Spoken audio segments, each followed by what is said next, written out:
Main Palamuru Rangareddy గురించి ఏదైతే press meet పెట్టినప్పటికీ చాలా అంశాలు ఇందులో ప్రస్తావనలోకి వచ్చాయి. సో ఏంటి దీనిపైన మీ అనాలిసిస్ ఏంటి? ఇప్పుడు మళ్ళీ తెలంగాణ రాజకీయాల్లో ఇంకా కొత్త మలుపులు, కొత్త జోష్, కొత్త ఉద్యమం తెరపైకి వచ్చే ఛాన్సెస్ ఉన్నాయనుకోవచ్చా? సునీత, మీకు ప్యానెల్లో ఉన్న మిత్రులకు, జీ న్యూస్ ప్రేక్షకులకు ఈ హృదయపూర్వక నమస్కారాలు. ఒకటి మనము గమనించాల్సింది ఏంటంటే, తెలంగాణలో ఒక గొప్పతనం ఏముంటుందంటే, భరించే అంతకాలం భరిస్తారు, కానీ ఎదురు తిరగడం మాత్రం మొదలు పెడితే దాన్ని కంట్రోల్ చేయడం చాలా కష్టం. ఇది తెలంగాణలో పుట్టిన ప్రతి బిడ్డకు తెలుసు. ఇది మనం ప్రత్యేకించి చెప్పాల్సిన పని లేదు. కానీ ఇక్కడ జరుగుతున్న, నేను కేసీఆర్ ఫుల్ స్పీచ్ వినలేదు. యాక్చువల్గా ఏంటంటే నేను విన్నాను కానీ ఫుల్ స్పీచ్ మాత్రం వెళ్ళలేదు. కానీ నేను విన్నా అనే వాటి మీదనే నాకు చాలా ఇన్ఫర్మేషన్ ఉంది. నేను రెగ్యులర్ గా మాట్లాడుతున్న అంశాలు ఒకటి, విద్య, ఎడ్యుకేషన్ మీద మాట్లాడడం ఒకటి. 120 మంది గురుకులాల్లో పిల్లలు చనిపోతుంటే ఆ పిల్లల చావుల గురించి కాంగ్రెస్ లో ఉన్న ఏ ఒక్కడు కూడా మాట్లాడలేదు. ఏ ఒక్కడు మాట్లాడతలేడు. ఇంకా అంత గొప్పగా ఉన్నారు. విద్యా కమిషన్ అనే పేరు చెప్పేసి ఒక బ్రోకర్ల నేషన్లో ఆ బ్రోకర్లు వాళ్ళు సాష్టాంగ నమస్కారాలు చేసుకుంటూ వాళ్ళ బతుకుదెరువు కోసం ఉంటుంటే ఆ బిడ్డల కోసం ఎక్కడ ఎవడు కూడా మాట్లాడలేదు. సో అది నాకు చాలా బాధ అనిపించింది. ఈ నిజంగా ఈరోజు తల్లి దగ్గర ఉంటే బిడ్డలు క్షేమంగా ఉంటారు అనుకుంటే, తల్లి తండ్రులను వదిలేసేసి ఈరోజు ప్రభుత్వం దగ్గర ఉంటే నా బిడ్డలు ప్రయోజకులా ఇంటికి వస్తారనే నమ్మకంతో హాస్టల్ పంపిస్తారు. కానీ ఈరోజు శవాలుగా ఇంటికి వస్తే ఆ కడుపు కోత ఏముంటుందో ఆ ప్రభుత్వంలో ఉండే వాళ్ళకి అర్థం కాకపోవడం ఇది బాధాకరమైన విషయం. అదొకటి నన్ను బాగా కలిసివేసింది 120 మంది విషయంలో. సో నేను పదే ఇదే విషయాన్ని మాట్లాడుతుంటాను. అది ప్రత్యేకంగా చెప్పాల్సిన పని లేదు. ఇంకొక అంశం వచ్చేసి, పర్సనల్ గా నేను కేసీఆర్ ఆ మాట మాట్లాడేటప్పుడు చాలా నేను మా బాధను మాత్రం చాలా క్లియర్ గా గమనించాను. అందరికీ అది అర్థమైపోతుంది. దాకా సస్తాడు ఏందా, ఏదో ఒకసారి 2 సార్లు అన్నాడంటే సరే అది కొంతవరకు అనుకోవచ్చులే అంటున్నా. ఎక్కడికి పోయినా అదే మాట, కేసీఆర్ కావాలి. కేసీఆర్ కావాలనే మాట తప్పితే రాష్ట్రంలో బతికించాలనే మాట ఉండదా అనే మాట మాట్లాడుతూ ఈ 120 మంది పిల్లల గురించి మాట్లాడుతుంటాడు. సో ఆ కనెక్టివిటీ ప్రజల్లోకి చాలా స్పష్టంగా వెళ్ళిపోయింది.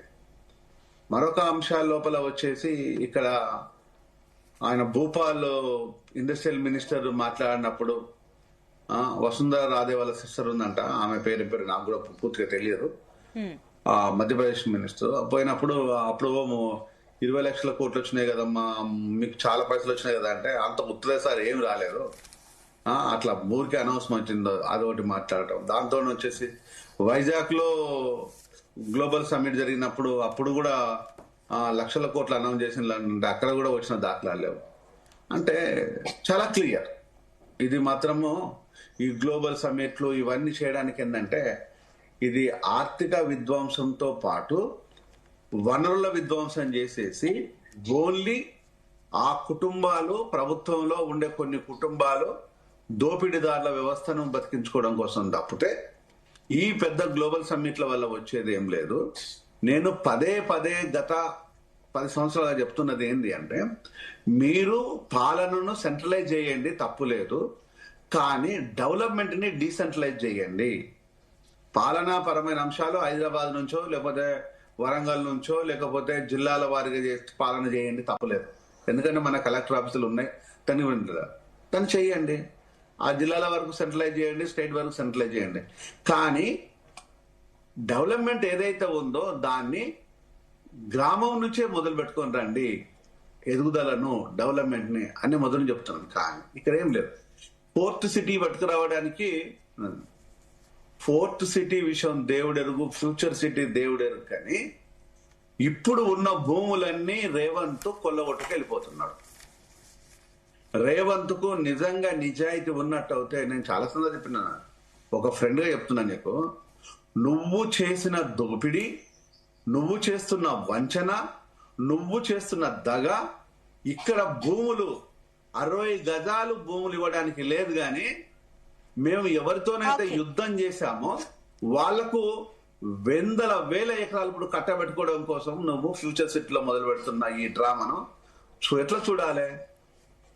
ఈ రోజు తెలంగాణ బిడ్డలు తెలంగాణ ఆత్మగౌరవాన్ని మొత్తం నువ్వు నామరూపాలు లేకుండా రాసేసి పైడి జయరాజు ఈ రోజు తెలంగాణలో పుట్టి ఓ మారుమూల గ్రామంలో పుట్టి ముంబైకి వెళ్ళేసి ముంబై నుంచి హైదరాబాద్ మూకీ టాకీ లోపల సూపర్ స్టార్ హీరోగా ఎదిగిన పైడి జయరాజు ఈరోజు సూపర్ స్టార్ హీరో.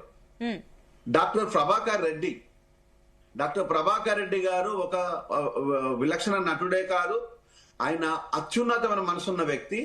ఈరోజు ఫిలింనగర్ లోపల ఆయన కొండాపూర్ లో ఆయన ఇచ్చిన ల్యాండ్ ఏదైతే ఉందో దాన్ని చిత్రపూరికాలుగా కన్వర్ట్ చేసేసి అది చీమలు కట్టుకున్న గుళ్ళలో ఈ రోజు పాములు కొలువు ఉంటున్నాయి. వాటి గురించి మాట్లాడతలేడు. కాంతారావు గారి గురించి మాట్లాడతలేడు. సుక్క సత్తయ్య గురించి మాట్లాడతలేదు.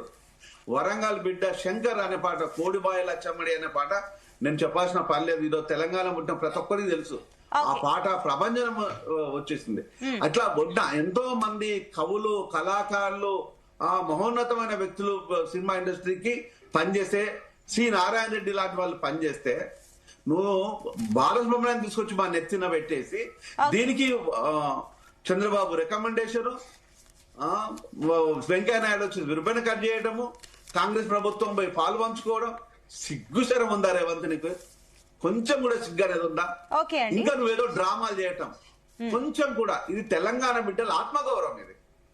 ఇది మాత్రం గుర్తుపెట్టుకోండి. ఆ విగ్రహాన్ని జేబీఎం ఆర్గనైజేషన్ ఖండిస్తూ పాటు రేపు ప్రజల లోపల కనుక అది నిజంగా కనుక వ్యతిరేకత ఏ విధంగా ఉంటుందో రానున్న రోజుల లోపల ఆంధ్ర విగ్రహాలన్నీ ఆ ప్లేస్ లోపల తెలంగాణ బిడ్డలే అనేది వస్తాయి. లేదు మీకు చేత అయితే మీకు ఇప్పుడే ఒళ్ళు దగ్గర పెట్టుకుంటే మాత్రము ఆ విగ్రహాల పక్కన తెలంగాణ బిడ్డల విగ్రహాలు కూడా పెట్టకపోతే మాత్రము ఆంధ్ర విగ్రహాల దగ్గర నుంచి మాత్రం తెలంగాణ విగ్రహాలు మాత్రం రావడం ఖాయము. మళ్ళీ వస్తానండి. నిరంజన్ గారు, గుడ్ మార్నింగ్. సో నిరంజన్ గారు ఏం చెప్తారు? మొన్నటి వరకు కూడా కేసీఆర్ ఫార్మ్ హౌస్ కే పరిమితం అయ్యారు, అసలు బయటికి రావడం లేదు, అసలు ఉంటాడా లేదా అసలు అన్నట్టు. నిజంగానే ఆయన రకరకాల కొంచెం అవి నేను మాట్లాడిన కానీ అలాంటి మాటలు కూడా మీరు మాట్లాడడం జరిగింది. సో కేసీఆర్ రావాలి, బయటకు రావాలన్నారు. కేసీఆర్ వచ్చారు. ఇప్పుడు ప్రజల్లోనే ఉంటాను, ప్రజా ఉద్యమాలు కూడా స్టార్ట్ చేయబోతున్నాము అని చెప్పేసి కూడా అంటున్నారు. కాబట్టి ఏంటి ఈ ఫైట్ ని మీరు ఏ రకంగా ఎదుర్కోబోతున్నారని? ఇంకొకటి పాలమూరు రంగారెడ్డి గురించి కూడా 175 టీఎంసీలకు సరిపడా మేము తెచ్చేలా మేము డిజైన్ చేస్తే 40 నుంచి 45 టీఎంసీలు సరిపోతాయి అని చెప్పేసి ఈ రకంగా మాట్లాడడం కరెక్ట్ కాదన్న కామెంట్లకు కూడా ఒకసారి క్లారిటీ ఇవ్వండి. ఇందాక జయరాం గారు చెప్పిన మాటలకు కూడా ఒకసారి. ముందుగా జీ తెలుగు ప్రేక్షకులకు, అదేవిధంగా ప్యానెల్లో ఉండే పెద్దలకు మీకు ధన్యవాదాలు. ఇక్కడ నిన్న మాజీ ముఖ్యమంత్రి వారిలో వచ్చిన విధానాన్ని చూస్తే పులి వచ్చింది ఎలక చచ్చింది అనే సామెత ఒకటి ఉంది. పులి వచ్చి ఎలకను చంపదు, కానీ అక్కడ ఉండే పిల్లి చంపుతుంది. కానీ ఇక్కడ ఏదో పులి వచ్చింది, కేసీఆర్ వచ్చిండు అని అంటే ఆ రోజులు లేక ఈ రోజులు లేవు. ఇక్కడ దీనికి నిదర్శనమే గత సర్పంచుల ఎలక్షన్లో 7,000 పైచీలకు సర్పంచులు కేవలం కాంగ్రెస్ కు సంబంధించిన వాళ్ళు వచ్చి రావడం అనేది మనం చూస్తున్నాం. దానికే నిదర్శనం. ఇంకోటి, ఇందాక అన్నగారు మాట్లాడిన విధానాలు కూడా కొద్దిగా వాస్తవాలు కొన్ని ఉన్నాయి, కొన్ని అవాస్తవాలు ఉన్నాయి. కొందరిని ఇక్కడ జరుగుతున్న పరిణామాలను ఎక్కడ అంటే ఒకరి పరిస్థితిని తీసుకొని చెప్పడం అనేది కూడా బాధాకరం. ఇక్కడ పరిస్థితి ఏంటంటే తెలంగాణలో ఉండే యావత్ తెలంగాణలో ఉండే ప్రజల గురించి మాట్లాడాలి, కానీ ఒకరి ఇష్యూల గురించి ఒకరికి సంబంధించిన విధానాల గురించి మాట్లాడి కూడా మభ్య పెడితే ఈ జనాలు నమ్మే పరిస్థితిలో అప్పటిలాగా లేరు. ఒకటి. రెండవది, కృష్ణా బేసిన్ గురించి, గోదావరి నదీ జలాల గురించి నిన్న ఏదో ప్రెస్ మీట్లో మాట్లాడిండు పాలమూరు రంగారెడ్డిని ప్రాజెక్టు మొదలుపెట్టిందే కాంగ్రెస్ హయాంలో. అది కూడా తెలుసుకోవాల్సిన అవసరం. అదేవిధంగా కృష్ణా జలాలు పాలమూరుకు సంబంధించిన విధానాలు, పాలమూరుకి ఎన్ని నీళ్లు అందించింది అనేది కూడా తెలుసుకోవాల్సిన అవసరం ఎంత ఉంది. గత పాలనలో 299 టీఎంసీలు కృష్ణానది జలాలకు సంబంధించింది చాలు అని చెప్పేసి 34% వాటా సరిపోతుంది మా తెలంగాణ కానీ నయవంచన చేసిన విధానాన్ని మనం అర్థం చేసుకోవాల్సిన అవసరం ముందుగా ఎంతో ఉంది. అదేవిధంగా క్లారిటీ ఇచ్చారు నిరంజన్ గారు, దాని గురించి క్లారిటీ వచ్చింది. ఎందుకంటే మీరు అన్నట్లు 299 టీఎంసీలకు సంబంధించి ఆ టైం గురించి ఒక క్లారిటీ ఇచ్చారు. ఎందుకంటే ఆ టైంలో తెలంగాణ రావడమే మా గొప్ప, ఇప్పుడు నీళ్ల పంచాయతీ పెట్టుకుంటే అందుకే ఒప్పుకున్నా అని చెప్పి అన్నారు. కానీ మీరు ఇప్పుడు ఇందాక అంటున్నారు కదా, సో ఇందాక రేవంత్ రెడ్డి గురించి కూడా ఈ రకంగా మాట్లాడారు అది ఇదని. సో పర్టికులర్ గా మీరు కూడా గతంలో చాలా కాంట్రవర్షియల్ కమెంట్లు చేస్తారు కదా, మరి దానికేం చెప్తారు? ఇప్పుడు నేను అదే చెప్పబోతున్నానండి. ఇప్పుడు కృష్ణానది గురించి, ఫార్మాసిటీ గురించి, అదేవిధంగా పాలమూరు రంగారెడ్డి సాగు భూముల గురించి మాట్లాడిండు నిన్న గత ముఖ్యమంత్రి. సాగు భూమి 35 లక్షల ఎకరాలు సాగు భూమి ఉన్నప్పుడు 10 ఏళ్ల కాలంలో ఎన్ని ఎకరాలు పాలమూరుకు సాగు భూమికి నీటి అందించింది అనేది కూడా అర్థం చేసుకోవాలి. ఆ రోజుల్లో 2014 నుంచి 16 వరకు రైతు కోసలు 5,000 నుంచి 10,000 మంది కేవలము రంగారెడ్డి పాలమూరు జిల్లాలలోనే 2,900 మంది చచ్చిపోతే పట్టించుకున్న నాదుడు లేడు. ఇప్పుడు మాట్లాడతారు ఏదో అట్లా ఇట్లా అని. ఆ రోజు మరి ఎందుకు పట్టించుకోలే? ఏ రోజు గత 10 ఏళ్ల కాలంలో కృష్ణానది జలాల గురించి ఎందుకు మాట్లాడలే? అదేవిధంగా ఫార్మాసిటీ అన్నాను, ఎన్విరాన్మెంట్ మేము క్లియరెన్స్ చేసినామని నిన్న ప్రెస్ మీట్ లో కలబోలి మాటలు మాట్లాడుతున్నాం. నిన్న అంత మాట్లాడుతున్న ఫార్మాసిటీ గురించి, మరి ఫార్మాసిటీని ఎస్టాబ్లిష్ చేసి నువ్వెందుకు ఫార్మాసిటీని కట్టలేదు 10 ఏళ్ల కాలంలో అనేది కూడా ఒక ఆలోచన విధానం అనేది తెలుసుకోవాలి. అదే విధంగా ఇప్పుడు గురుకులాలది ఒక పిల్లలు చనిపోయిన అనేది కూడా కొద్దిగా బాధాకరం. కొన్ని వాస్తవాలను కూడా ఒప్పుకోవాలి. ఆ జరుగుతున్న విధానాలలో కొన్ని పరిస్థితులు, వసతులు కూడా లేని దాంట్లో కూడా కొన్ని సర్ఛార్జీలు పెంచి, మా హయాంలో ఛార్జీలు పెంచి అక్కడ కాంట్రాక్టర్లకు అయినా ఇక్కడ పిల్లలకైనా వసతులు అందించాలనే ఉద్దేశంతో ముఖ్యమంత్రి వర్యులు బట్టి విక్రమార్క డిప్యూటీ సీఎం గారు కూడా చర్య తీసుకొని గురుకులాలను కూడా ప్రోత్సహించిండు. కాంగ్రెస్ ప్రభుత్వం ఫెయిల్ అయిందని ఒప్పుకుంటున్నారు. ఇక్కడ కాదండి, ఫెయిల్ అయిందని కాదు, లేదండి అన్ఎక్స్పెక్టెడ్ ఇన్సిడెంట్ అయితే మనం తెలుసుకోవాల్సింది ఏంటంటే, అన్ఎక్స్పెక్టెడ్ ఇన్సిడెంట్లు అయినప్పుడు దాని తప్పిదాన్ని నిజాలను ఒప్పుకోవాలి. అది అన్ఎక్స్పెక్టెడ్ కాదు. అక్కడ ఏవైతే క్వాలిటీ సరిగా లేక, అక్కడ అన్ని వసతులు సరిగ్గా ఇవ్వక అయింది. కానీ ఇక్కడ అన్ఎక్స్పెక్టెడ్ వాళ్ళందరూ చెప్తూనే ఉన్నారు, వాళ్ళు ఎక్స్పెక్ట్ చేస్తూనే ఉన్నారు అక్కడ వసతులు బాగాలేవు, కనీసం మరుగుదొడ్లు కానీ ఫుడ్ కానీ ఏది బాగాలేదని చెప్తూనే ఉన్నారు కదా. ఇక్కడ ఏ ప్రభుత్వం వచ్చినా కొన్ని తప్పిదాలు జరగడంలో వాస్తవాలు మనం ఒప్పుకోవాలి. ఇంకోటి, అక్కడ జరుగుతున్న అక్కడ మనం తెలుసుకోవాల్సిన ఏదైందంటే, ఇప్పుడు వాతావరణాలు పరిస్థితులు మారుతుంటాయి ఋతుపవనాల వల్ల. ఇప్పుడు వర్షాకాలం ఉంటది, చలికాలం ఉంటది. వాటి ప్రభావం వల్ల ఫుడ్ అనేది ఎఫెక్ట్ 100% అవుతుంది. దాన్ని చర్య తీసుకోవడంలో అధికారులు నిర్లక్ష్యం, కానీ కాంగ్రెస్ పార్టీ నిర్లక్ష్యం కాదు. అధికారులు అందుకనే మనం తెలుసుకోవాల్సింది, చాలా మంది అధికారులు ఐఏఎస్ అధికారుల నుంచి మొదలు పెట్టుకుంటే కింద అధికారులను కూడా ట్రాన్స్ఫర్ చేసిన విధానాలు మనం తెలుసుకోవాలి. ఈ రెండే వినాలండి.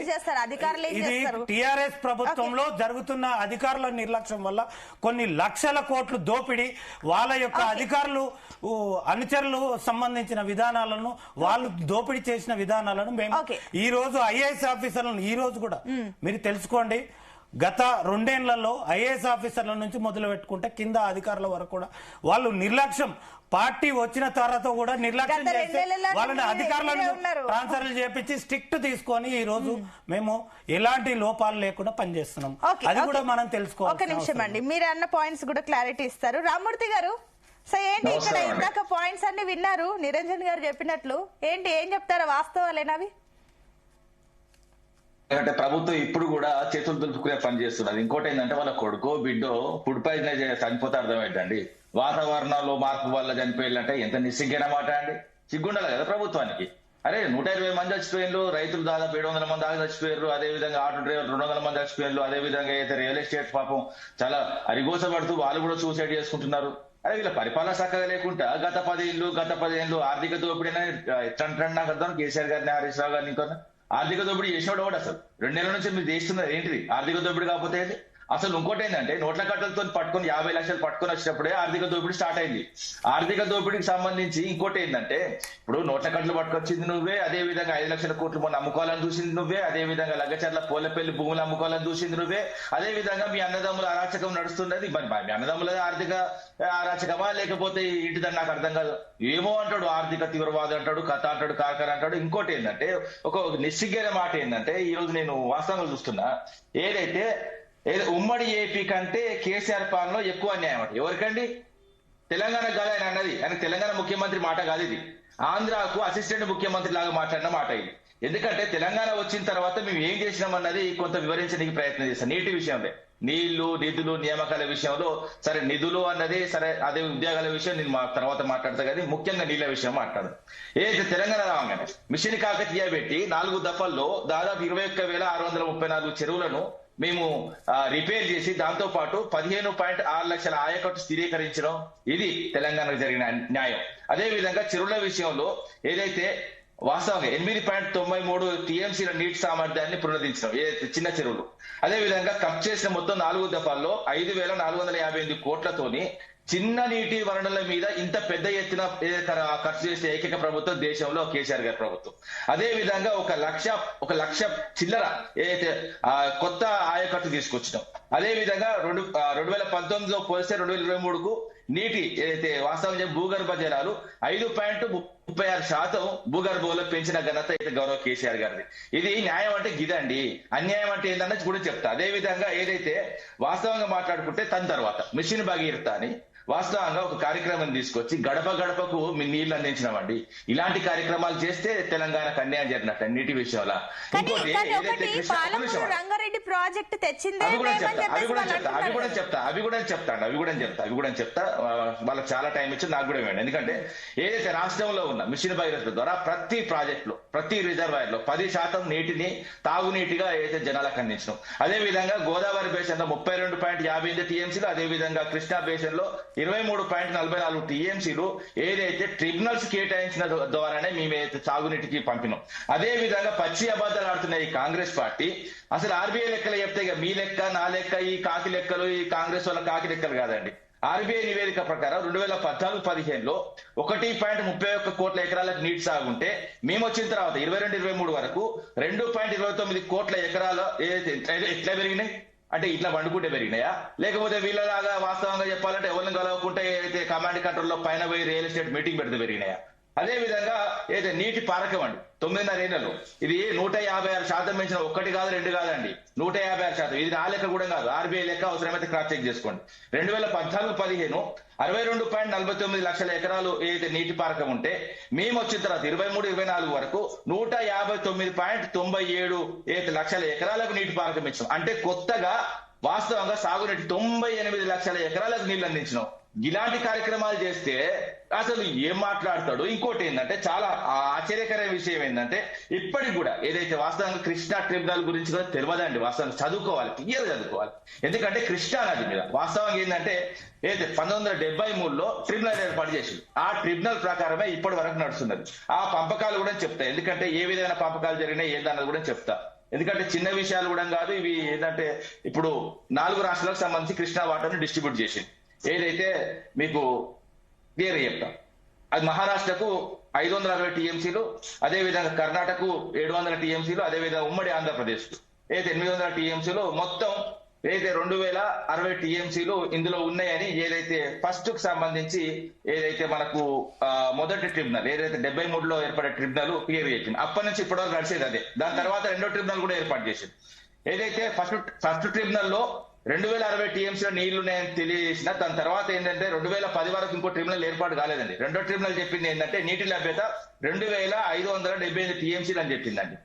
ఇప్పుడు ఏంటంటే ఈ విషయం కూడా కానీ పూర్తిగా సరిగ్గా అమలు కాలేదు, అభ్యంతరాలు ఉన్నాయి, కేసులు అయినాయి. ఇక కేసు విషయంలో మిగతా రాష్ట్రాలతో కూడా మనం సఖ్యతగా లేవు కాబట్టి మొత్తం కంప్లీట్ గా వాళ్ళని ఏంటంటే కేంద్ర ప్రభుత్వం ఏదైతే పిలిపించింది మనల్ని ఏదైతే 2015లో వాస్తవంగా ఏంటంటే ఇప్పటి కూడా మాట్లాడుకుంటే ఏంటంటే మీరు సంతకాలు పెట్టిల్లు అని ఏదో ప్రాపగండా క్రియేట్ చేస్తున్న కాంగ్రెస్ ప్రభుత్వానికి మళ్ళీ కూడా నేను చెప్తున్నా, ఏదైతే ఇప్పుడు వాస్తవంగా 299 Okay. టీఎంసీ అన్నది అది ఒక నిమిషం ఆగండి. అది పాత పంపకం ప్రకారమే.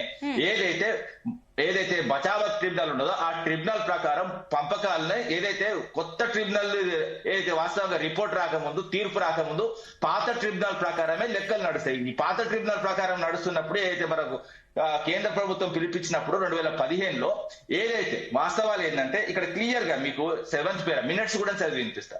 చిన్న విషయం కూడా కాదు ఇది. ఏదైతే అక్కడ జరిగిన మినిట్స్ ఏదైతే కేంద్ర ప్రభుత్వం జల వివాదాలకు సంబంధించి 2 రాష్ట్రాలు పిలిపించినప్పుడు మన దగ్గర నుంచి విద్యాసాగర్ రావు గారు నేతృత్వంలో మన ఈఎన్సీలు అదే విధంగా నీటికి సంబంధించిన అందరూ పోవడం జరిగింది. అందులో ఏదైతే టెంపరీ మెజర్స్ 1 year తీసుకున్న నిర్ణయమే. There four project related issues were discussed and the following working agreements for the water year 2015-16 only were agreed as a temporary measures. ఇదండి చదువుకోవాలి. ఎందుకంటే ముఖ్యమంత్రి అంటోనికి చదువు రావాలి, ఇంగ్లీష్ రావాలి. ఇంగ్లీష్ రాకపోతే గీదే ఉంటదండి. ఇంగ్లీష్ రాదు కాబట్టి అది ఏందో అనుకుంటున్నాడు. రామూర్తి గారు మీ పాయింట్ కి సబ్మిషన్ ఉందంట. నిరంజన్ గారు ఏంటి మీ సబ్మిషన్? ఇక్కడ ట్రిబ్యునల్ అది ఇది అని చెప్తున్నాడు రామూర్తి అని. ఇక్కడ తెలుసు ఒక్క నిమిషం చెప్పారు వినండి రామూర్తి గారు. మీరు ఇన్ని గప్పాలు చెప్తున్నారు. నేను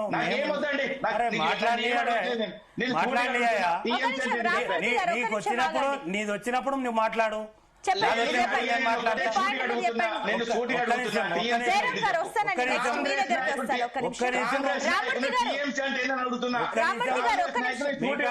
చదివినాము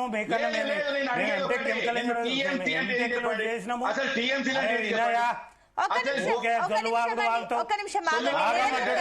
ఇప్పుడు నాకు వచ్చినప్పుడు ఆగమని చెప్తుంటే ఆగుతున్నా. నాకు వచ్చినప్పుడు నేను మాట్లాడాలి కదా. నీ వాయిస్ ఇచ్చిన నువ్వు మాట్లాడు.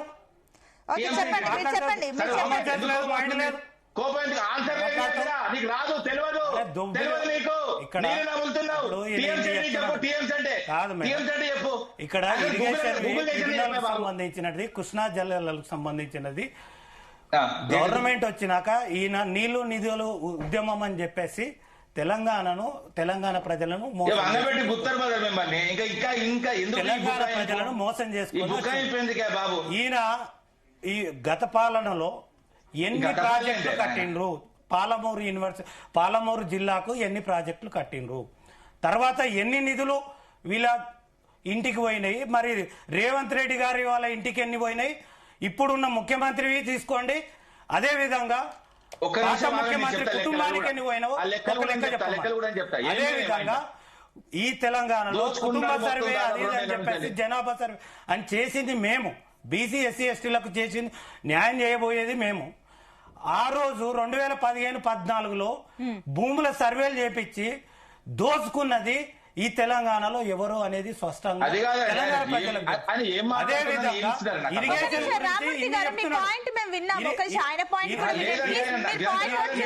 గురించి కృష్ణానది జలాల గురించి ఏదో ఒక ప్రాజెక్ట్ ఒక డేటా తీసుకుని కృష్ణానది జలాల గురించి ఎలక్షన్ ముందల గోదావరి కృష్ణానది ముందల సెక్యూరిటీ గార్డులను పెట్టించింది ఎవరు? ఇక్కడ తెలుసు, ఇది నిజాలని తెలుసుకోవాలి. ఇంకోటి వచ్చి కృష్ణానది జలాలను తీసుకుపోతుంటే 34% సరిపోతుంది అని చెప్పింది ఎవరు? అదే విధంగా మేము 71% మా జలాలను మాకు కావాలని పోరాడి ఇప్పుడు ఇన్ని చెప్తున్నారు. నీటి గురించి సరిగా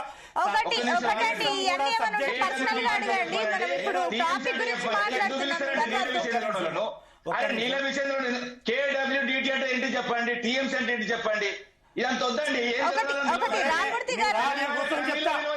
ఇక్కడ నీవు జొన్న మాటలు మాట్లాడినంత మాత్రాన కాదు, కృష్ణానది జలాల గురించి పాలమూరు జిల్లాలకు సంబంధించి కూడా తెలియదు. అదేవిధంగా ఒక డేటా తీసుకొచ్చి ఏదో పేర్లు తీసుకొచ్చినంత మాత్రంగా తెలంగాణను ఎమోషన్ రైజ్ చేయడంలో టీఆర్ఎస్ పార్టీ ఈ రోజు వరకు దయచేసి please అండి. తెలంగాణ ప్రజల కోసము ఆయన ఏం చేసిందో లీడర్ చెప్పమన్నారు. మాట్లాడడం తెలియదండి. రైతు బంధు అని చెప్పి ఒక్క నిమిషం ఈ point ఒక్క నిమిషం ఆగండి. ఎస్ రామూర్తి గారు ఒక్క నిమిషం. జయరాం గారు ఒక్క నిమిషం అండి, ఒక్క నిమిషం. జయరాం గారు మాట్లాడిన తర్వాత మీరు మాట్లాడొచ్చు. జయరాం గారు మీ సబ్మిషన్ చెప్పండి. ఒకటి ఇక్కడ జరగాల్సింది ఏంటంటే, మీరు రాజకీయ పార్టీలలో ఉన్నారు, మీరు తన్నుకుంటూ ఉంటే జనాలకు డిస్టర్బ్ అయిపోతుంటుంది. దయచేసి మీరిద్దరు ఆలోచించాల్సింది ఏంటంటే, మాట్లాడండి తప్పితే డిస్టర్బ్ చేసుకోకండి. రెండు రాజకీయ పార్టీలు ఏంటంటే ప్రజల కోసము ఏది చేసినా, గత ప్రభుత్వం ఏం చేసిందా, ఈ ప్రభుత్వం ఏం కదన్నా చేసిందా, నీళ్ల విషయం మాట్లాడేప్పుడు జాగ్రత్త మాట్లాడాలి. తెలంగాణకు సంబంధించిన కదన్నా వితౌట్ నాలెడ్జ్ వస్తే ఒకటి రామూర్తి గారు, మీ పాయింట్ మీ టైం లో ఎవరు డిస్టర్బ్ చేయలేదు. మీరు పాయింట్స్ నోట్ చేసుకోండి, మీ టైం వచ్చినప్పుడు మీరు వాటి గురించి చెప్పొచ్చు. జయరాం గారు ఇప్పుడు ప్రభుత్వాన్ని అడగాల్సిందే, కానీ డిస్టర్బ్ చేయాల్సిన పని లేదు. అడగడం వేరు, డిస్టర్బ్ చేయడం వేరు. ఇప్పుడు మనం క్వశ్చన్లు వేయడం ముఖ్యం కాదు. సో అడిగింది అన్న 1 minute రాము, వదిలేసేయండి దయచేసి ప్లీజ్. మీరిద్దరు చదువుకున్న వ్యక్తులు, తెలంగాణ బిడ్డలు. మీరు తన్నుకోవడం వల్ల పెద్ద ప్రయోజనాలు ఏమి ఉండవు. పాలకులకు అనేది బుద్ధి రావాల్సిందే. దానికోసం మేము ఎట్లా కొట్లాడుతున్నాం. మీరు కొట్లాడుకోవడంలో, తన్నుకోవడంలో పెద్ద ప్రయోజనాలు ఏమి లేవు. దయచేసి మాట్లాడుకుందాం మనం. ఇక కమ్ టు ద పాయింట్. నేను చెప్పేది ఒకటే, ఇది ఇప్పుడు తమ్ముడు కాంగ్రెస్ నుంచి, తమ్ముడు పేరు తెలియదు, సారీ, నాకు ఐఎమ్ వెరీ సారీ. చాలా నిరంజన్ చెప్పండి. నిరంజన్, ఒక విషయాన్ని గుర్తుపెట్టుకోవాలి. తెలంగాణలో అత్యధికంగా జనాలు చచ్చిపోతున్నారు.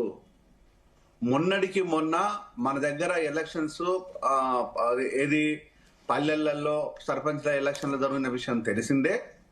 ఆ ఎలక్షన్లలో విపరీతమైన తాగుడు తాగిపిచ్చేసి 12,702 ఎలక్షన్లు, సర్పంచ్ ఎలక్షన్లు జరిగితే గ్రామానికి ఎక్కడ చూసినా చావులే ఉన్నాయి. అంటే ఈ గ్రామంలో తాగకుండా చనిపోలేదు అనేది ఏ గ్రామంలో లేదు. ఈరోజు ప్రభుత్వానికి వస్తున్న ఆదాయము అక్షరాల అఫీషియల్ గా 75,000 కోట్లకు పైచిలుకే.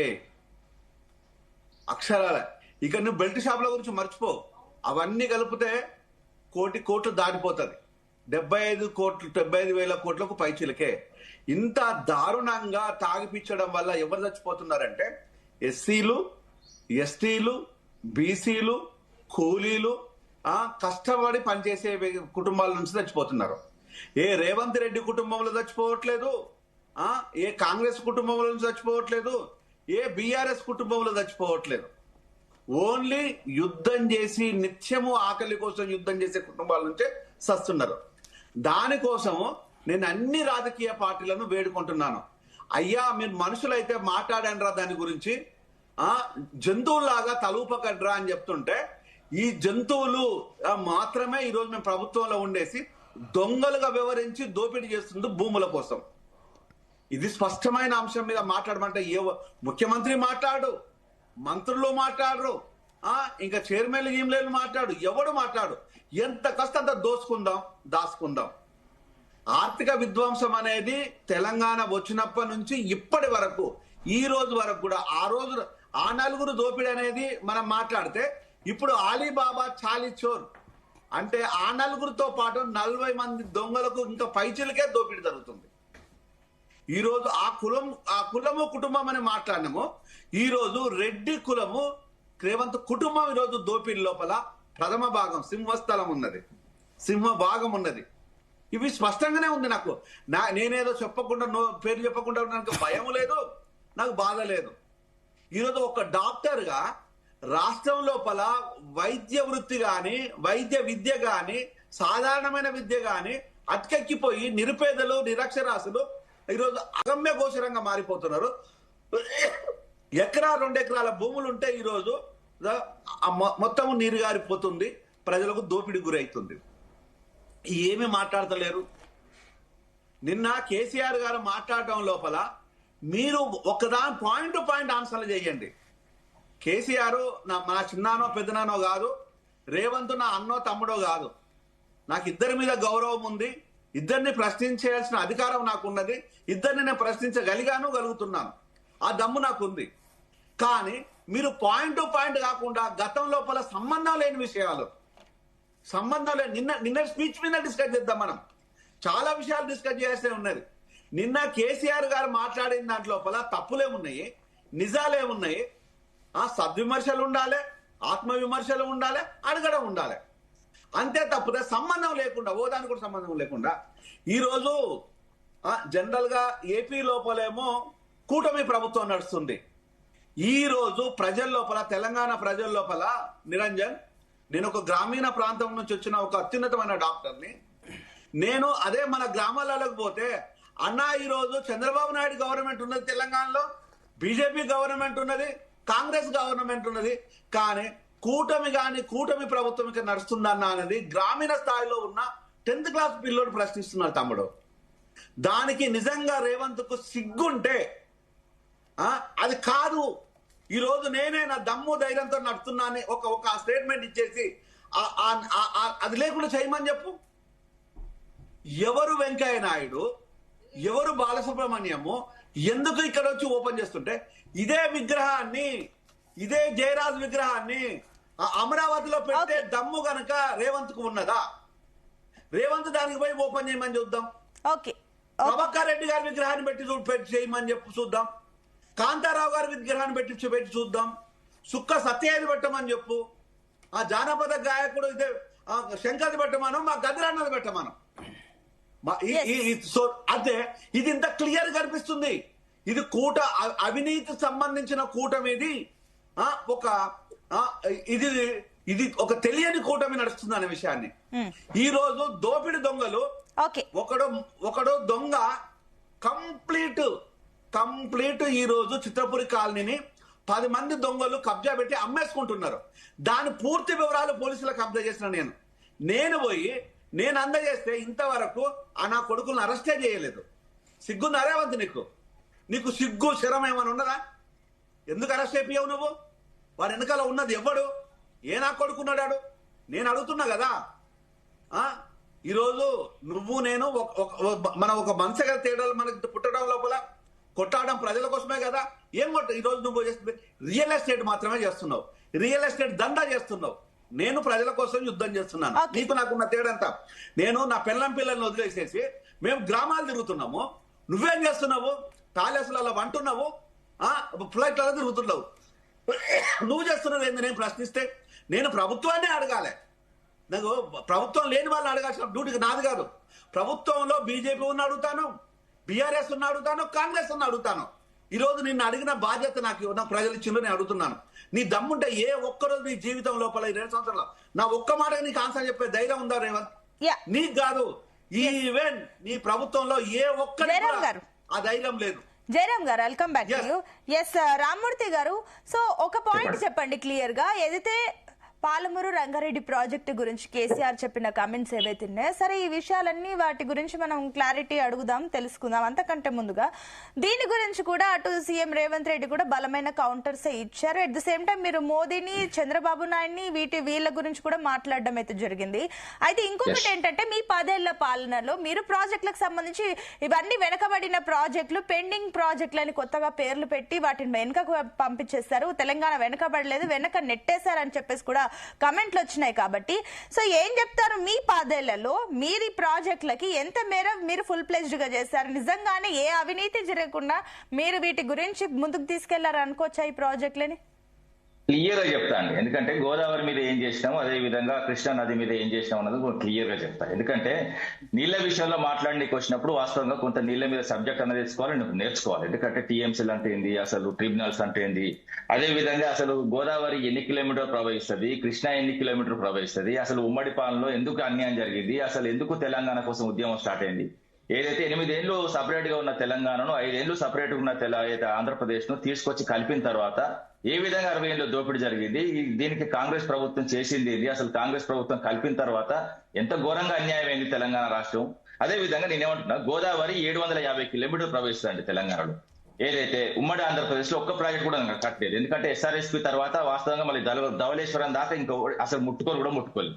అలాంటి పరిస్థితిలో ఏదైతే గౌరవ కేసీఆర్ గారు వచ్చిన తర్వాత ఏదైతే SRSP తర్వాత ఏదైతే వాస్తవంగా చెప్పాలంటే సదర్ మడ్, దాని తర్వాత ఏదైతే వాస్తవంగా ఎల్లంపల్లి అంటే వీళ్ళు పాక్షికంగా ఓన్లీ స్టోన్స్ వేసి కొంత చేసిపోయి దాని తర్వాత మొత్తం 100% పూర్తి చేసినాం. దాని తర్వాత అయితే సుందిల్ల తర్వాత అన్నారం తర్వాత మేడిగడ్డ తర్వాత సమ్మక్క సాగర్ తర్వాత సీతమ్మ సాగర్, ఇలా మేము ఏదైతే గోదావరి మీద వాస్తవంగా ఏంటంటే 1480 TMCలు ఏదైతే ఉమ్మడి ఆంధ్రప్రదేశ్ లోనే తెలంగాణ ప్రాజెక్టులు అదే విధంగా ఆంధ్రప్రదేశ్ ప్రాజెక్టులు వాడుకోవచ్చని ఏదైతే 1486 TMCలలో, ఎందుకంటే తెలంగాణకు 986 వాస్తవంగా 86 TMCలు మనం వాడుకోవాలి. అదే విధంగా ఏదైతే 518 TMCలు వాళ్ళు వాడుకోవాలి. కానీ 776 TMCలు అదనంగా, అంటే దాదాపు 258 TMCలు అదనంగా వాడుకున్న ఏదైతే ఆంధ్రప్రదేశ్ ను అడుగడుగున అన్యాయాన్ని ఎదిరించడం, అదేవిధంగా తెలంగాణ సాధించుకున్న తర్వాత ఏదైతే గోదావరి మీద సాధ్యమైనంత తోడుకోగలిగినాం. అదేవిధంగా కాళేశ్వరం కట్టి ఏదైతే 40 లక్షల ఎకరాలకు నీళ్లు అందించాలనుకున్నాం, దాదాపు 20 లక్షల ఎకరాల దాకా మనకు నీళ్లు అందినాయి. దాని ఫలితం కూడా మనం చూస్తున్నాం. ఎందుకంటే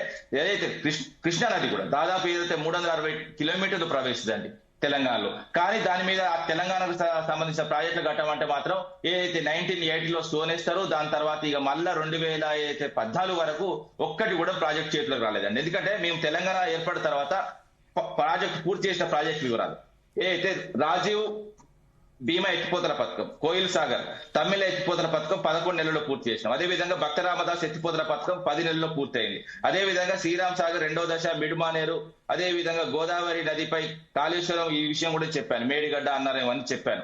అదే విధంగా ఏదైతే నంది గాయత్రి పంప్ హౌజులు, కాళేశ్వరం లింక్ టు, అదే విధంగా వాస్తవంగా అన్నపూర్ణ, రంగనాయక సాగర్, మల్లన్న సాగర్, కొండపోచమ్మ సాగర్, అదే విధంగా అనుబంధ అయితే పంప్ హౌజులు, అదే విధంగా శ్రీరామ్ సాగర్ పునర్జీవ పథకం, బాగిరెడ్డి సింగూరు కాలువలు, సింగూరు రాజనరసింహ ఎత్తిపోతల పథకం, అలీ సాగర్ ఎత్తిపోతల పథకం. ఒక నిమిషం ఆగండి, ఎందుకంటే చెప్పాలి ఇవన్నీ అడిగింది కదా, ఒకటి మీ పైన ప్రధాన ఆరోపణ ఏంటంటే చారణ కోడికి బారణ మసాలా చేసినట్లుగా మీరు చేసిన ప్రాజెక్ట్ కి ఇంత ఖర్చు అయితే దానికి మీరు చాలా లక్షల్లో అప్పు చేసి వాటిని మీరు ATM గా మార్చుకొని కమిషన్లు ఈటినే తిన్నారని చెప్పేసి మీరు పూర్తిగా వినట్లేదు. చారణ కోడికి బారణ కాదండి, నేను చెప్తా వినండి. చారణ కోడికి బారణ కాదు, అసలు కోడే లేదు. నేను చెప్తున్నా కదా, అసలు కోడే కొనలేదు వీళ్ళు ఉన్నప్పుడు. మేము కోడి కొన్నాం, దాన్ని ఫ్రై చేసినాం, తెలంగాణ ప్రజలకు అందించినాం. ఇంకా చారణ కోడికి బారణ అంటే ఏంటో నాకు అర్థం కాదు. ఇంకోటి ఏంటంటే కాళేశ్వరం విషయంలో కూడా మీకు క్లియర్ గా చెప్తాను. ఎందుకంటే 94,000 కోట్లు REC రూరల్ ఎలక్ట్రిఫికేషన్ కార్పొరేషన్ నుంచి లోన్ తీసుకొచ్చి 80,000 కోట్లు ఖర్చు పెట్టినాం. దాంతో పాటు 20 లక్షల ఎకరాలు నీళ్లు అందించడం. ఇంకా క్లియర్ గా ఉన్నది, కాళేశ్వరం కూలిపోయింది, కాళేశ్వరం కొట్టుకపోయింది. ఇదే తప్ప మేడిగడ్డ వాస్తవంగా ఏంటంటే మేడిగడ్డ ఒక 2 పిల్లలు గుగ్గిపోయినాయి. దాన్ని రిపేర్ చేస్తే 300 నుంచి 400 కోట్లు అయితే వీళ్ళు ఇప్పటి వరకు వాస్తవంగా ఫుట్బాల్ కు 200 కోట్లు వెయిట్ చేసింది. అదే విధంగా విశ్వసుందరి మన్లకు 200 కోట్లు వెయిట్ చేసింది. దాంతో ఏమొచ్చిందండి, ఈ ప్రాజెక్ట్ నిర్మాణం చేసి కొంత ఏంటంటే 2 పిల్లలు కడితే ఇప్పుడు విశ్వసుందరి మన్న చేసి దాన్ని ఏమైనా ఎరగబెట్టిల్లంటే వాళ్ళని వేసేలాగా చూసిల్లు, చౌమల్య ప్యాలెస్ లో వాళ్ళ మీద ఎక్కడ పడితే అక్కడ చేతులు వేసిల్లు, వాళ్ళని అవమానించిల్లు, మొత్తం ప్రపంచం ముందు భారతదేశం విద్యుత్ తీసిల్లు. అదే విధంగా మన ఆడపడుచులతో వాళ్ళ కాళ్ళు కడిగించి ఇంకా అవమానపరిచిల్లు. ఇంకోటి ఏంటంటే ఫుట్బాల్ ఇక బక్కకాలతో విన్యాసం చూడలేక జనాలు చచ్చిపోయారు. ఇంకోటి ఏంటంటే తెలంగాణ ప్రజలు నీతో ఫుట్బాల్ ఆడే రోజు దగ్గరలో ఉన్నది. నువ్వు ఎన్ని దొంగ మాటలు నమ్మినా, దొంగ మాటలు చెప్పినా కూడా వాస్తవంగా చెప్పాలంటే తెలంగాణ సమాజం మేము మొదలుపెట్టారు. ఒకటి ఫైనల్ గా చెప్పండి, కేసీఆర్ ఇప్పుడు మళ్ళీ ఫీల్డ్ లోకి ఎంట్రీ ఇస్తున్నారు కాబట్టి ఏంటి మీ టార్గెట్స్ ఏంటి, ఏం చేయబోతున్నారు? ఇప్పుడు నెక్స్ట్ ఎంపీటీసీ జెడ్పీటీసీ టార్గెట్ గా ముందుకెళ్తున్నారా ఏంటి? లేదండి, వీళ్ళు ఎన్నికలు పెట్టే ఆలోచన కూడా లేదు. ఎందుకంటే సర్పంచ్ ఎన్నికలే 2 సంవత్సరాలు తీసుకున్నారు. మరి ఎంపీటీసీ జెడ్పీటీసీకి ఇంకెన్ని రోజులు తీసుకుంటారు? గుర్తులేని ఎన్నికలకే 2 సంవత్సరాలు పట్టింది. అదే విధంగా గుర్తున్న ఎన్నికలు తీసుకొస్తే బాగుండదు. ఎందుకంటే వాస్తవం చెప్పాలంటే వీళ్ళు మొత్తం అడ్రస్ లేకుండా పోతారు. ఇంకోటి ఏంటంటే మిత్రుడు చెప్తూ మేము అద్భుతాలు సాధించిన కథా కార్యక్రమం, అద్భుతాలు సాధించడం అంటే ఏంటిదంటే గవర్నమెంట్ లో ఉన్నప్పుడు 90% రావడం అద్భుతాలు సాధించింది. 7,000 కాదు మీకు వచ్చింది, 6,000 చిల్లర మాత్రమే. మాకు 4,032 వచ్చినాయి, మీకు 1,300 తేడానే. ఇంకోటి ఏంటంటే ప్రభుత్వం ఉన్నప్పుడు ఎక్కువ సీట్లు గెలవాల్సిన మీరు ఎక్కువ తిరస్కరణకు గురైనలు. ఇంకోటి ఏంటంటే గ్రామాలు మీ ముఖాన్ని చూస్తే తిరస్కరించే పరిస్థితి. చేతి గుర్తు కోటేంటే చేయి నరుకొని చేస్తారు కానీ చేయి గుర్తుకు కేరు. అదే విధంగా కారు గుర్తు వచ్చిన ఎన్నికల్లో ఏ విధంగా ఏదైతే నడుస్తుందో చూడండి. ఇంకోటి ఏంటంటే అడ్రస్ లేకుండా పోతున్నారు. దేశంలో వాస్తవంగా 3 రాష్ట్రాలు మిగిలిన్నారు. గట్టి గాలిస్తే 3 కూడా పోతాయి. హిమాచల్ ప్రదేశ్, కర్ణాటక, ఏదైతే తెలంగాణ, ఈ 3 రాష్ట్రాలు మిగిలిన్నారు. మీరు వాపును చూసి బల్పని కోకూరి ఏదైతే ఏమనంటే ఈ హైదరాబాద్ లో జరిగిన ఎన్నిక గురించి చెప్తారు. జూబ్లీ హిల్స్ ఎన్నికే కాదు, ఇంకా చాలా అద్భుతాలు జరిగేటున్నది తెలంగాణలో. ఎందుకంటే మేము తీసుకొచ్చిన తెలంగాణలో, మేము కొట్లాడిన తెలంగాణలో ఏదైతే అదాదిగా ఏదైతే మొదటి నుంచి 69 నుంచి ఇప్పటి వరకు కాంగ్రెస్ మీద కొట్లాడినాం. కాంగ్రెస్ అన్యాయం చేసింది. నీళ్ల విషయంలో, నిధుల విషయంలో, ఉద్యోగాల విషయంలో కొట్లాడింది వీళ్ళని. ఓకే అండి. ఎస్ నిరంజన్ గారు మీ సబ్మిషన్ ఏంటి? ఇప్పుడు కలిబులి మాటలు చెప్పడంలో కేసీఆర్ మించిన అన్న కూడా ఇక్కడ ఏందంటే మేడం కల్లిబొల్లి మాటలు లేదు అన్ని నిజాలు, ఒకటి అబద్ధం అని చెప్పు. ఇప్పుడు ఒకటి అయిపోయింది కదా మీది అయిపోయింది కదా చెప్పండి, మీ పాయింట్ చెప్పండి. ఇప్పుడు పంప్ హౌజ్లని అవి ఇవని పంప్ హౌజ్లను కూడా లెక్కలేసిన ఘనత ఇప్పుడు అధికార అలాగే పంపోలకి నీళ్ళు రాకపోతే ఏమొస్తాయి? ఒక్క నిమిషం ప్రాజెక్టుల గురించి చెప్పరా బాబు అంటే పంప్ హౌజ్లది బాహుబలి గాని గాయత్రి పంప్ హౌజ్లు గాని మొత్తం మునిగిపోయిన దౌర్భాగ్యం ఆ రోజు వీడియోలు చూడండి కావాలండి. అయిపోయింది మళ్ళీ నన్ను మాట్లాడినా కూడా ఆయన ఏదో కలిగి ఇక్కడ రిమెంబర్ చేసుకోవాలి. మనం ఏదో వాపును చూసి బల్బ్ అని అదే చెప్తున్నాం. ఇప్పుడు వాపును చూసి బల్బ్ అనుకునే మైండ్ సెట్ లో ఆయన కూడా ఉన్నాడు. ఏదో చెప్పినంత మాత్రం ఎమోషన్ ని రైజ్ చేయడంలో నెంబర్ 1 టిఆర్ఎస్ కార్యకర్తలు తయారైనరు. అదే అధ్యక్షులు అటెండ్. ఇక్కడ గ్లోబల్ వైజ్ గా మనకు విశ్వసుందరి అని అనేది విశ్వసుందరి అని చెప్పిండు. అదే చెప్తా, సొంత కుటుంబాల చెల్లెళ్ళ అన్నారు పట్టించుకోని వాళ్ళు వీళ్ళ పార్టీలో వీళ్ళ కుటుంబాలను విశ్వసుందరి ఆడబిడ్డలను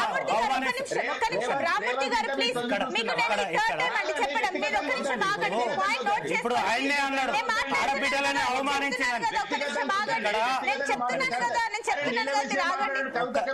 నిరంజన్ గారు ఇందాక జయరాం గారు కూడా ఒక పాయింట్ కీలకంగా చెప్పారు. మీరు రాజకీయ పార్టీలు రాజకీయాలే చేస్తే ఇవన్నీ విషయాలు కాదు. సరే ఆయన పాలమూరు ప్రాజెక్టు గురించి మాట్లాడే మీరు అభివృద్ధి ఏం చేశారు మీరు అది చెప్పాలి కానీ మళ్ళీ అక్క చెల్లెలు అన్న తమ్ముళ్ళు ఇవన్నీ కాదు కదా. దీని గురించి మనం చాలా సార్లు మాట్లాడుకున్నాం. మీరేం చేశారు అభివృద్ధి గది మాట్లాడారు. అదే చెప్తున్నాం మేడం.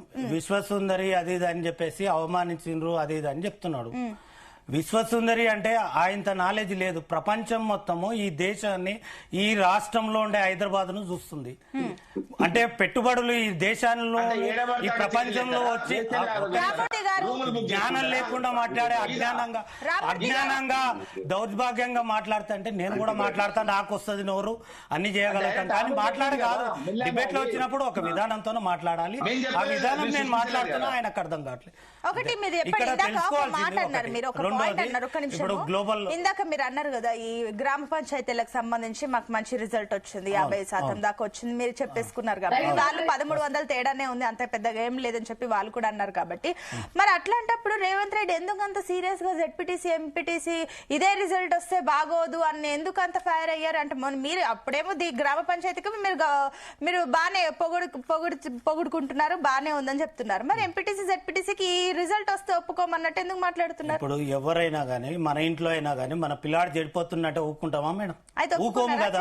ఇప్పుడు కూడా మళ్ళీ పిల్లాడు రిజల్ట్ రాకపోతే ఇప్పుడు ఏ తండ్రి అయినా ఒకటి మనం ఆలోచించుకోండి, మన ఇంట్లో అయినా ఏ తండ్రి అయినా 60% వస్తాయనే ఇంపార్టెన్స్ ఇయ్యరు.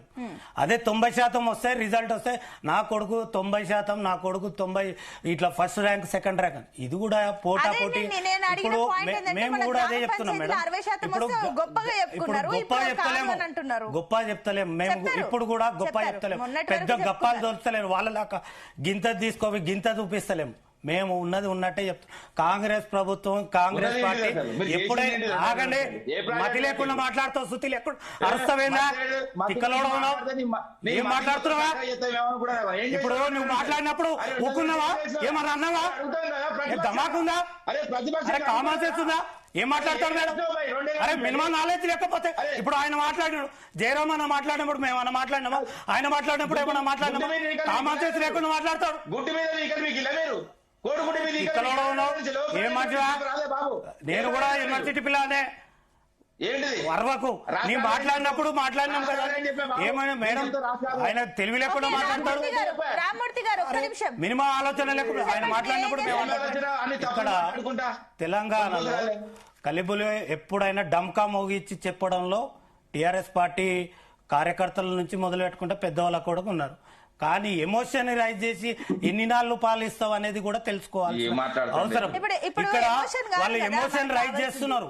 నిన్న కూడా ఫార్మాసిటీ అని. ఒక్కటన్నా ఫార్మాసిటీ సబ్జెక్ట్ గురించి మాట్లాడండి. చెప్పిండు. ఒక్కటన్నా చేసి ఫార్మాసిటీ చూపించండి. గురించి చెప్పిన మీరు వ్యక్తి పొద్దున్న నుంచి మాట్లాడుతున్నారు. కరోనాలో పారాసిటమాల్ అని చెప్పిండు. మాట్లాడుతున్నారు. మీరు కావాలంటే చూడండి, 2 సంవత్సరాలు అదే అసెంబ్లీలో నిండు అసెంబ్లీలో ఫార్మాసిటీ గురించి చెప్పిన వ్యక్తి, అంత అవగాహన ఉన్న వ్యక్తి, ఈ రోజు అంత అవగాహన ఉండే మాజీ ముఖ్యమంత్రి. అవును మేడం, నేను అదే చెప్తున్నాము. ఫార్మాసిటీ గురించి చెప్తున్నాము.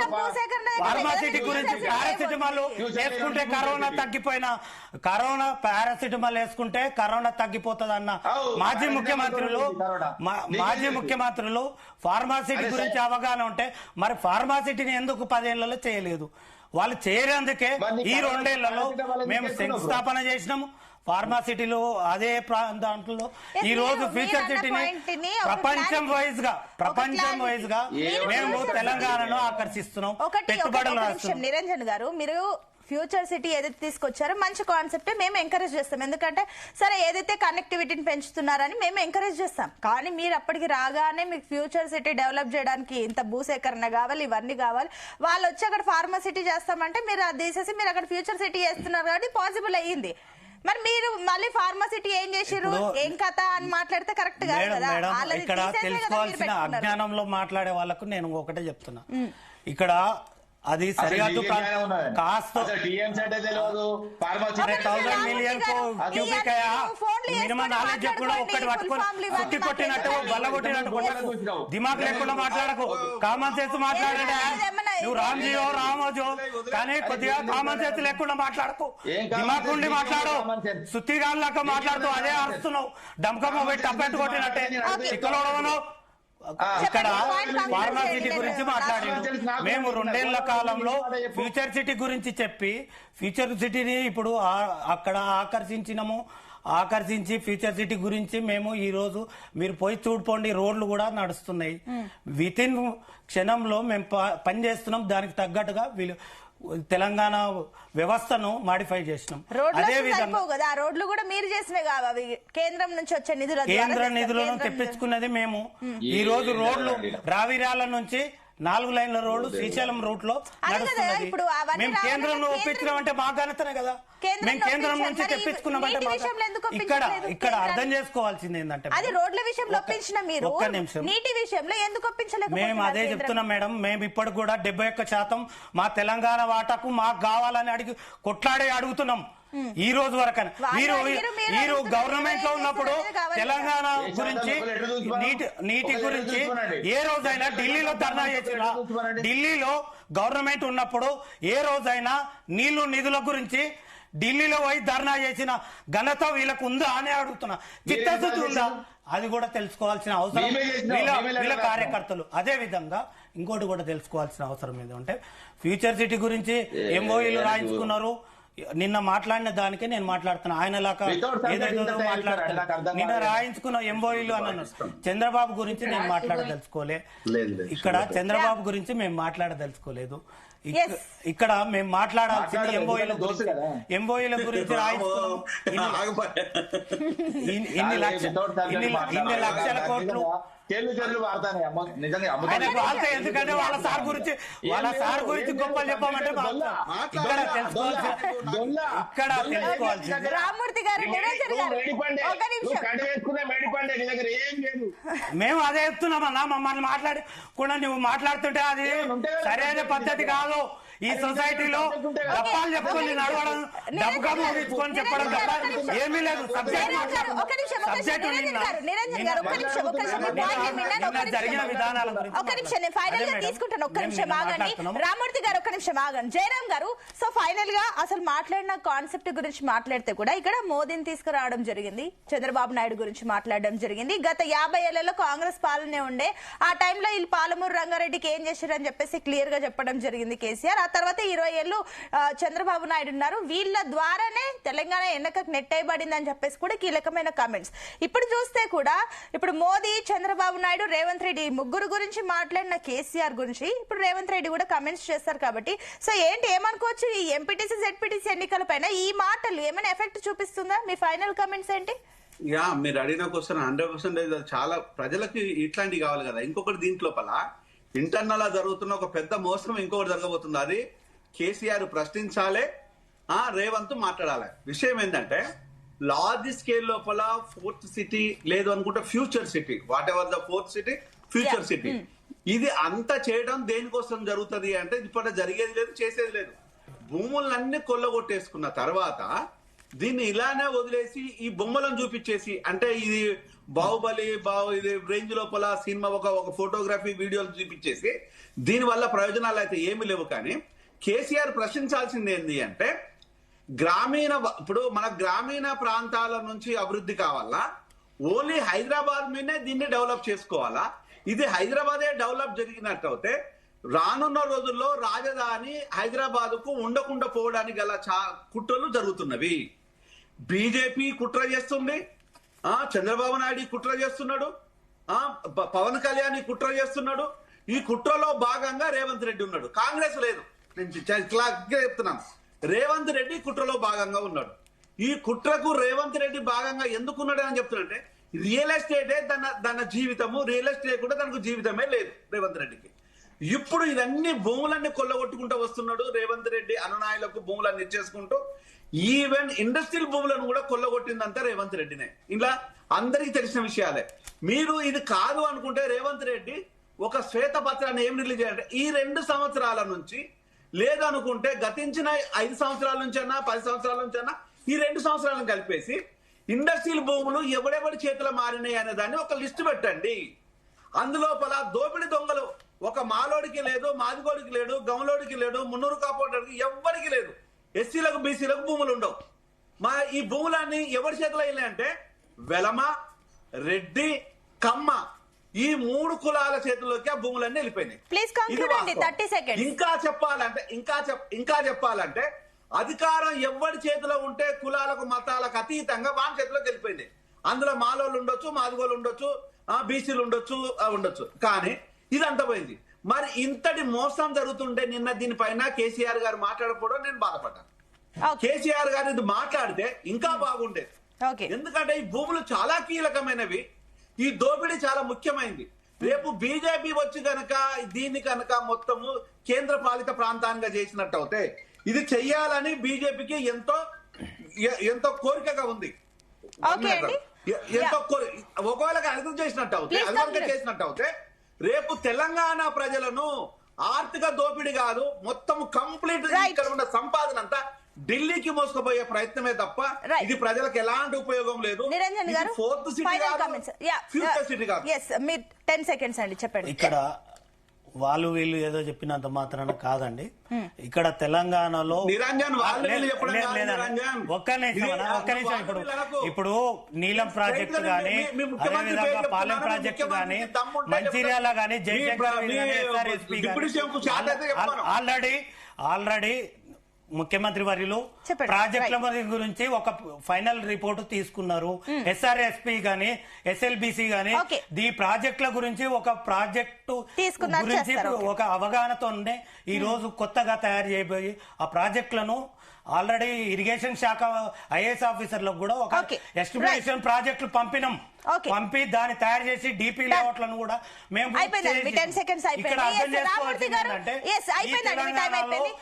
పాలనలో చేసిన విధానాలు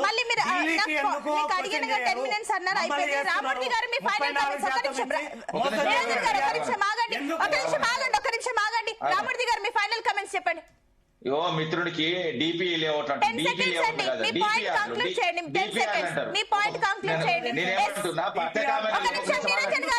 ఎందుకు క్యాన్సిల్ అయినా మీకే చెప్పండి, మీరే చెప్పండి. లాస్ట్ గవర్నమెంట్ లో ప్రభుత్వంలో డిపిఆర్ బీజేపీ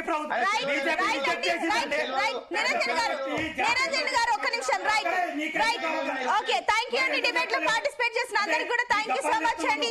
సో మొత్తం మీద చూస్తున్నాం అటు కేసీఆర్ ఆరోపణలకు సంబంధించి అటు కాంగ్రెస్ నుంచి కూడా గట్టి కౌంటర్లే వస్తున్నాయి. ఏదేమైనప్పటికీ ఈ నదీ జలాల పైన కేసీఆర్ క్లియర్ గా చెప్పడం జరిగింది.